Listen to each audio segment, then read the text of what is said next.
What's up, chefs, foodies, and students? Welcome to Everybody Knows. I'm Anders. I'm so glad you're here. Let's get started.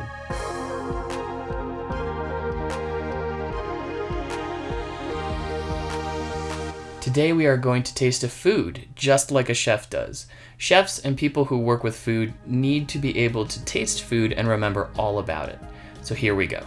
We're going to get ready by getting away from any other smells. So other food, deodorant, your pets, anything that might make a smell that sort of gets in your way. Next, we need a little bit of water to get any other smells or tastes out of our mouth. So go ahead and grab some water and have a little swish around and just swallow it. Finally, we need our food. So grab something that you want to taste, maybe an ingredient or a piece of an actual dish. And what we're going to do, if you want to just taste it, you can start by pinching your nose shut while you eat the food, and that lets you just experience the taste. You don't have to do this, it's just another thing that you could do. And maybe you need a fork or knife, but if not, go ahead and grab a piece of your food and dive in.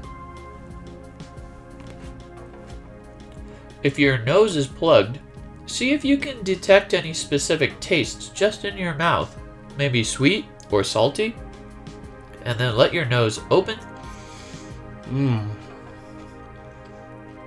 And think about all that you're smelling. Do you smell specific ingredients? Do you maybe smell other foods that aren't even there?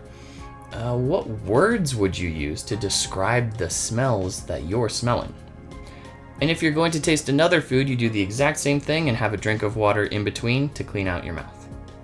Hopefully that was helpful. I want you to keep smelling all kinds of foods. I hope you discover something new. If you like this video, check out my channel for more on foods and aromas. Bye.